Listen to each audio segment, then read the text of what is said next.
This week, in honor of Armenian Genocide Remembrance Day, we spoke with the co-author of this book, The 30-Year Genocide, Benny Morris. Benny Morris is mostly known for his work in Israeli history, but instead, him and his co-author, Dror Ze'evi, took a look at Turkey, and particularly the Armenian Genocide, arguing that instead of it being a localized event, the genocide spanned decades and actually demonstrated a prolonged campaign against the Armenian community. Once again, if you haven't bought or read the book, please check it out in the show notes and enjoy the podcast. Thank you again, and stay tuned because I think we'll be speaking with Benny Morris down the road later on this year for his new book.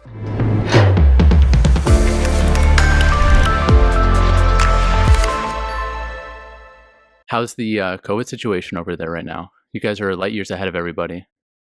Well, I don't know about light years, but the vaccinations are ahead of most people. Yeah.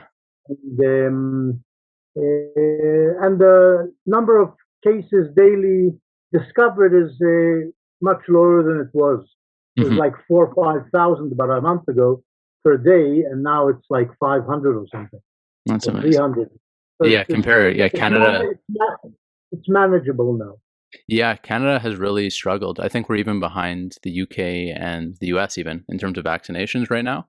And so where we are, especially in Toronto, I think Toronto's been a bit of a hotspot, and people are going a little stir crazy just because the weather's starting to get a little nicer over here now. So it's tough. Exactly. Yeah. But thank you for taking the time to chat with us. I loved your book. It was amazing. And I had read a little bit about the Armenian genocide before with Tanner Ackham's book in grad school. So I was slightly familiar with the subject. But again, I think you introduced a lot of new content to it.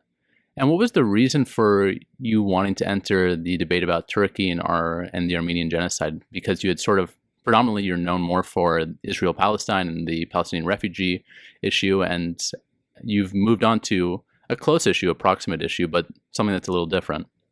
Well, a few years back, I sort of finished writing, I think what was my last book on the Israeli-Arab conflict. It was called One State, Two States. And after that, I decided I'm not writing any more books about this conflict. And I looked around for a subject. And what happened in Turkey to the Armenians was in dispute, even though most Western academics see things more or less as the Armenians present things. But there was a dispute about what happened. And I thought it would be interesting to investigate what actually happened on the basis of the contemporary documentation. So I went to my colleague Dror Ze'evi, who had a room down the corridor from me in Ben Gurion University, and I suggested we do it together, partly because he knows Turkish and knows the Turkish archives, and he agreed, and then it took us 8 years. And that was one of the fascinating things which I found about the book, was your comparison between the archival research in Israel, for instance, and Turkey, and how the records and the keeping of the records are very different, and how Israel has a policy of releasing records generally about 50 years after the fact, whereas in Turkey, you guys ran into a lot of cul-de-sacs. Well, Dror is the one who handled the Turkish archives, but in Turkey, there was a very strict purging of the documentation in a number of stages, starting in 1918. And also there's a bar to doing research in the military archive in Ankara. So most Turkish documents which would be incriminating in terms of the Turks no longer exist, or at least are not open to researchers.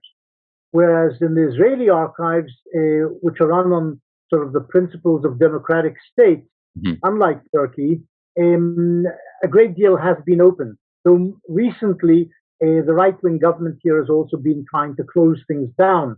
In other words, documents which I saw in the 1990s are now closed to researchers, to me, myself included, basically after the horse has bolted the barn.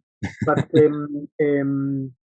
so there is a sort of a clampdown. But still, I think in general, the declassification is run along democratic states' lines, which means there's a 30 and 50-year rule which governs declassification.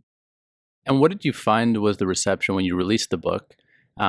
It's, I guess, a somewhat controversial issue, clearly not as much, I think, as Israel-Palestine, some of the research you had done before, but definitely challenging some of the orthodoxies and the narratives which may be in place, especially I think the fascinating issue of it being a 30-year genocide, the idea that it's sort of a longer historical narrative. Were you surprised, encouraged by the response in academia and the public response, or what was that like? Well, there's a number of stages to answer this. Firstly, Israel-Palestine is a burning issue both in the Middle East and in the West, with more and more people, especially in academia, taking the side of Palestinians. So it remains a burning issue, a hot issue, whereas the Armenian genocide and the destruction, similarly, as we presented it, of the Greek and Assyrian Christian communities by the Turks during this period, during this 30-year period, is not controversial in the sense that most people in the West don't care, which is a bit strange because people in the West are Christians, and here we're talking about the expulsion and destruction of enormous Christian communities, but the West doesn't care about that. Right. So it didn't raise that much controversy, certainly not in the public realm. I think it did cause a stir in academic circles which deal with Turkey and Islam and the Middle East. There, I think the book has had some impact, though it's not that easy to gauge the impact, partly because the last year or so has been dominated by Corona, which has basically closed down academic discussion, or a large part of academic discussion about everything. The Zoom hasn't really replaced conferences, proper conferences in universities and proper lecture classes in universities. So the book is penetrating, I think, the academic world slightly slower than one would have expected. But as to the general public, except for the Greek communities in America or the Armenian communities in Europe and America, I don't think the subject weighs that heavily on the general public, only on these specific communities. Right. And it's funny because you had brought up Islam before in passing about sort of the contribution that your research had made. And it seems to be a connecting through line with your work with 1948, that the role of religion, which is sometimes downplayed, I think, in academia and academic research. And that was a fascinating point because when I read 1948, that's not really a argument that's underscored, the religious dimension of the conflict sometimes. And as well, I think you brought that to the front as well in the Armenian Genocide and just sort of Turkish or Ottoman politics in the early 1900s.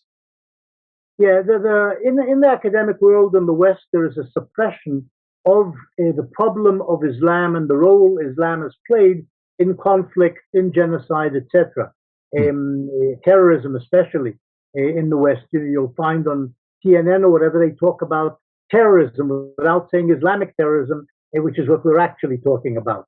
In the case of attacks in France, Charlie Hebdo, and so on. But often you'll not hear the word Islamic attached to the terrorism, just sort of a vague terrorists have been attacking people. So this is something which is suppressed in the American, European academia, and but I think the documentation merits treatment and a look at Islam and its role in what happened in Turkey during those 30 years of genocide. And I mean, you couldn't avoid it if you look honestly at the documentation, which of course Turkish scholars and pro-Turkish scholars don't.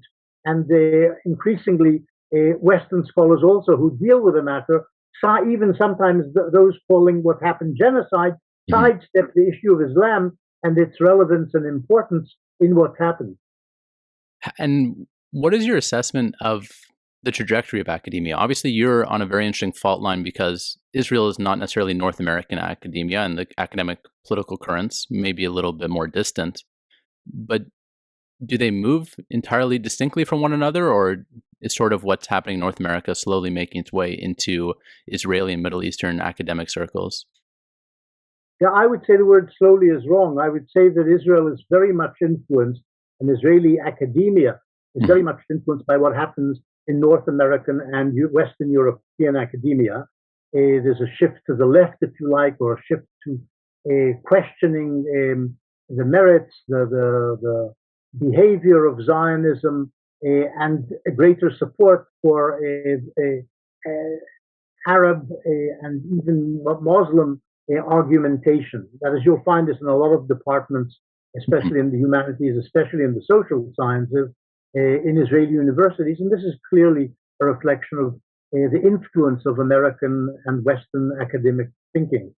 And do you think? What me and Dror wrote about in presenting what happened in the Turkish genocide and stressing, as it should be, as a result of what the documentation tells us, the role of Islam in what happened, we've come across criticism by our Middle East studies scholars in Israel, who, again, as I say, are influenced by Western winds and trends. And I think, yeah, you are in a particularly interesting situation because for someone who's very acquainted with Israeli history and Israeli historiography, I find it very interesting, and I'm curious your perspective on maybe the trajectory of academic standards. I think you wrote a particularly well-written piece, I think, in the New Republic probably about 10 to 20 years ago on Ilan Pappé's work on the ethnic cleansing of Palestine and looking at sort of the documentation and the linguistic interpretation of the actual documentation. And there are other people who sort of... It wasn't actually about linguistic interpretation. It was about distortions in translation Correct. By Ilan Pappé of what actually was written, say, in Ben Gurion's diary, in order to blacken Israel's name and to blacken Ben Gurion. And looking and translating honestly what was there was milder than what Ilan Pappé was trying to present, because he was driving a political purpose. And how do you, for me, I have difficulty reconciling how, for instance, when I took Middle East courses and Israeli history courses, Pappé and other individuals along that side would also be in the syllabus, course syllabi, even though I was familiar with your work and other Israeli historians who strongly challenged it, and you really never heard that counterpoint. It's really sort of a very one-sided study. And I think for a lot of, Jewish community members in North America, especially ones who probably are contrary to maybe the cultural currents right now, they have difficulty sort of being able to hear alternative voices and diverse voices, even though I would say that, to my knowledge, I think you are probably the most reputable Israeli historian. You don't really get them on the syllabus so much, which I think is a shame. Well, you can't ask me about that. I'm sorry to hear that. Are you surprised by this? Is that something which... No, I'm not surprised, because this is the trend in, as I say, Western academia to blame Israel more than it deserves, and it certainly deserves some of the blame for things which happened along the time bar in this 100-year conflict. Mm-hmm. But there's exaggeration of Israeli blame and a lessening of the Arab side in the conflict, in the sense of blame. The Arabs are presented essentially as only victims, never agents of anything, right. Especially the Palestinians. And this is simply bad history, but this is what is taught, unfortunately, in many Western universities.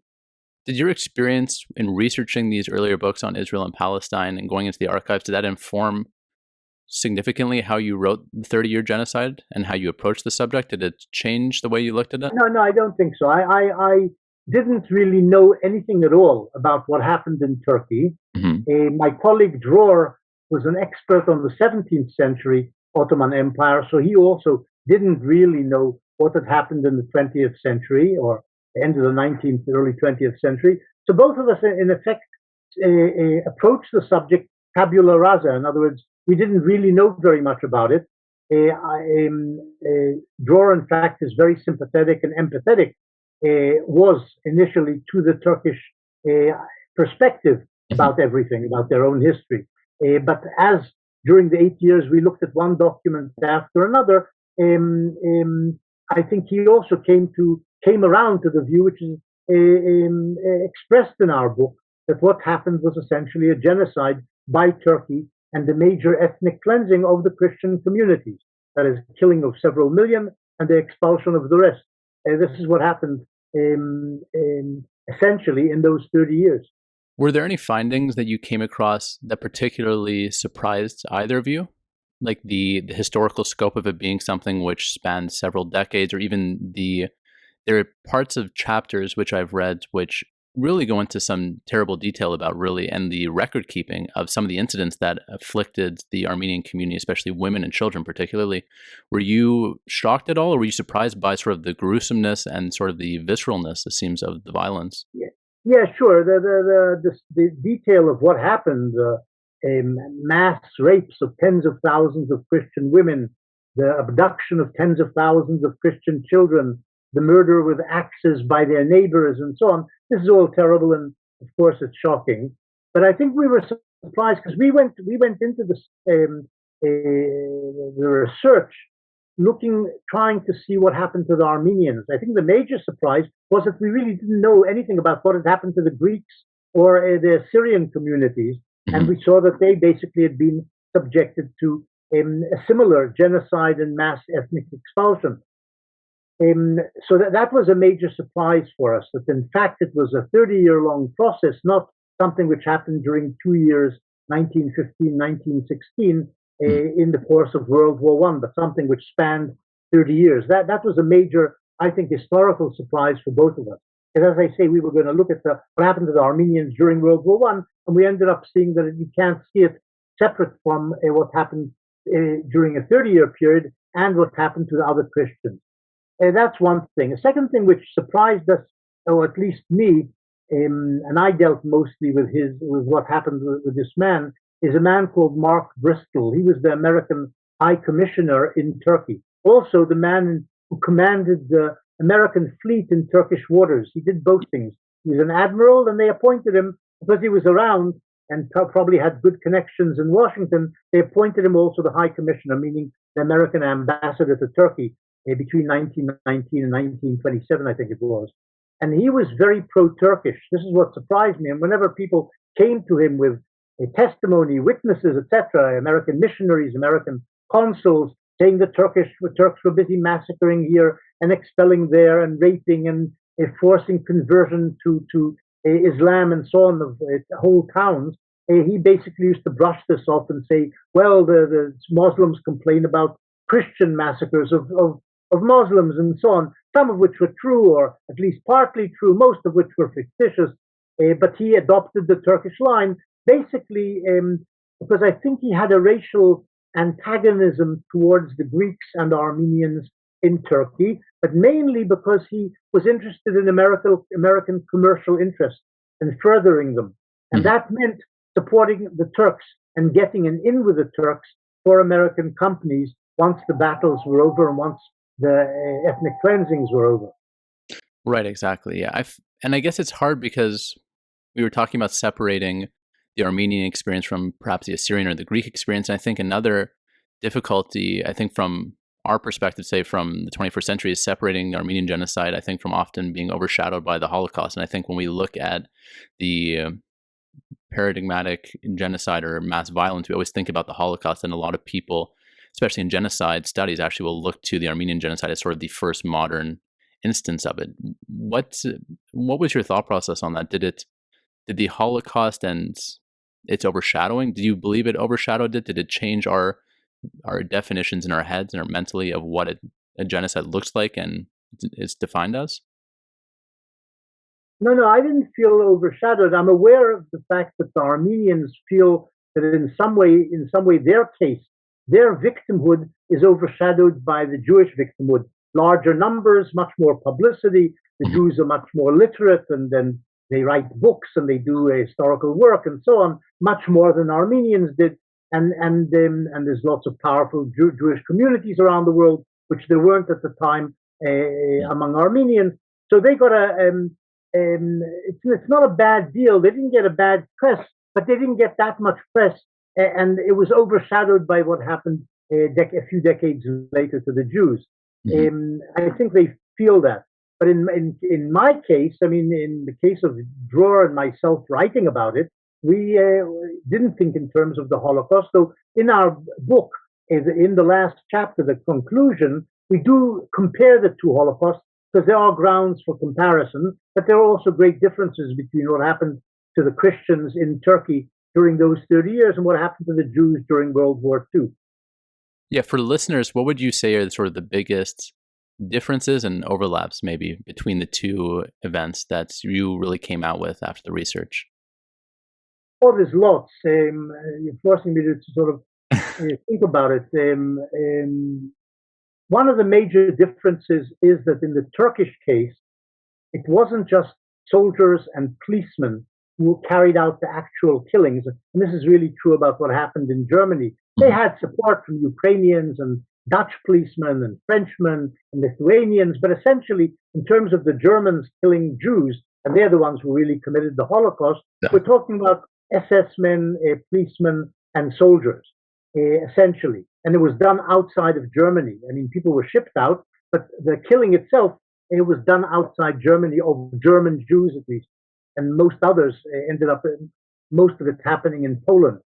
In the case of the Turks, who were supported by Kurds in their assault on the Armenians, Kurdish tribesmen, we're talking about policemen and soldiers doing some of the killing, but a large part of it was simply done by neighbors. In other words, Muslim neighbors of Christians in each town, in Trabzon and Erzurum, and you name it. It's the neighbors supported by policemen and sometimes by soldiers, but not always, who are simply massacring their neighbors in giant pogroms.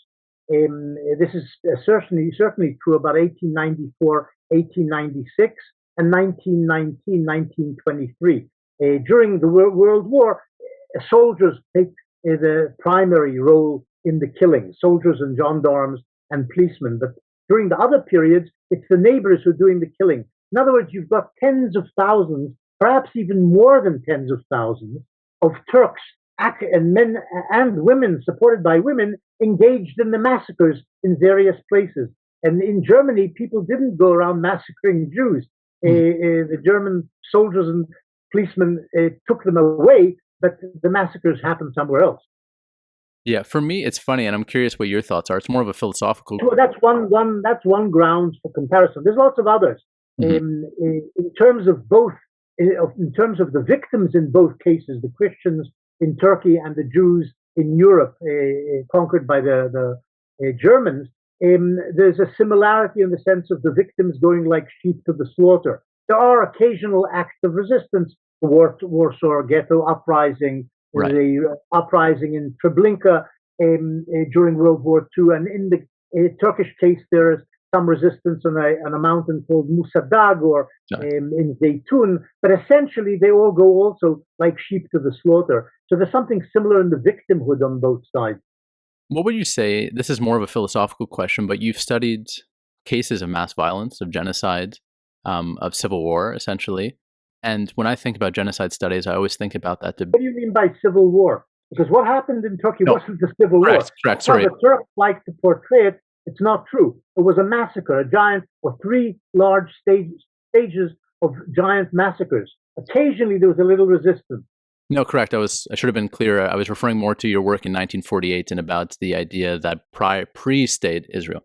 Correct. In 1948 in Palestine, there is a civil war which was overtaken by a conventional war when the Arab states invade Israel in May 1948. But before that, there's a civil war between the two communities in Palestine. But this is not what happened in Turkey. Yes, completely 100%. But I'm curious sort of what your takeaway, when I think of genocide studies, I always remind myself of that debate between Christopher Browning and Goldhagen between human nature and are we sort of ordinary men or are there uniquely evil individuals? And someone who studied a lot of conflict and a lot of terrible conflict for decades now, do you have a philosophical point of view on that debate of human nature and sort of when people are put into conflict, what type of people we become?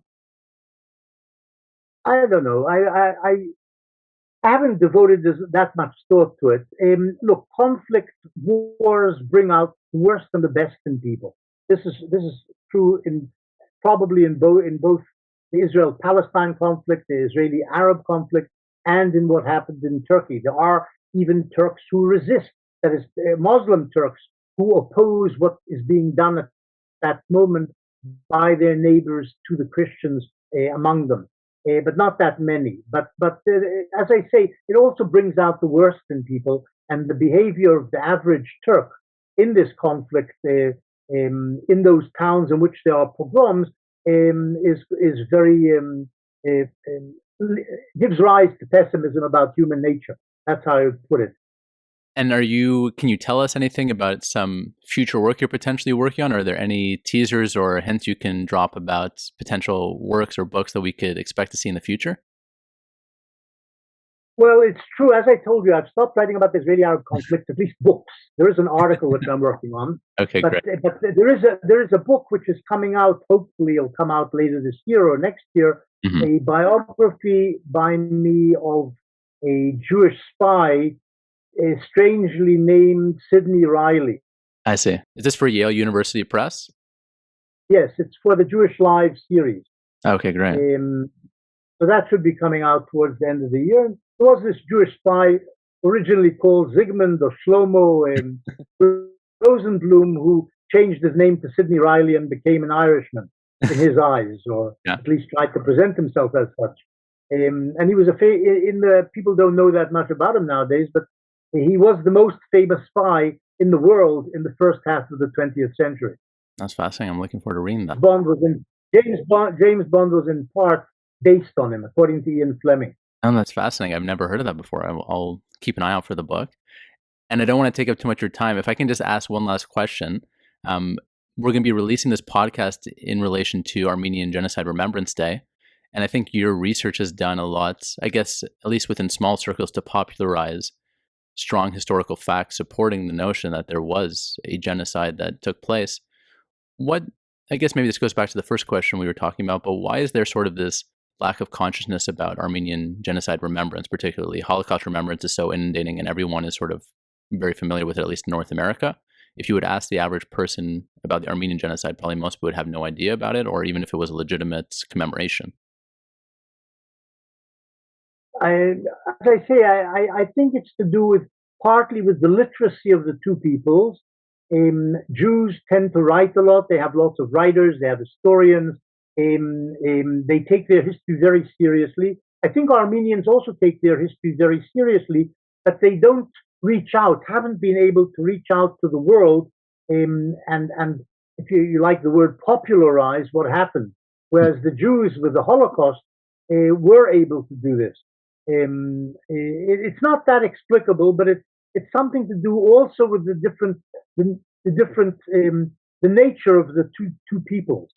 Mm-hmm. But it's also to do with, in the Turkish case, Turkey emerged as a important state in the Middle East and, as it seems today, in the world, and is very powerful and can suppress knowledge about what happened in its history, whereas Germany changed after World War II and didn't suppress what had happened in terms of popularizing and publicizing what happened, but they did quite the opposite.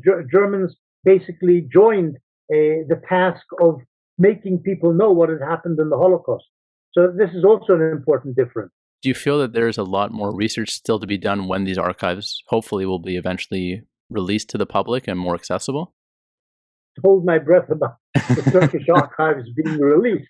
But if they were released, I'm sure there would be a lot more to write about what happened. I mean, we did 700 pages worth of what happened, but we're talking here about 30 years and 2 million people probably killed, maybe more. It's something which probably can still be investigated, like the Holocaust is still investigated in different places. What happened in Lithuania, what happened in France, and so on. The same would happen with the Armenians. Were more sources available. Amazing, Professor. I don't want to take up too much of your time. You've been super generous with us. But thank you again for visiting. And hopefully once your new book comes out, we'll be able to speak with you again on that. My pleasure.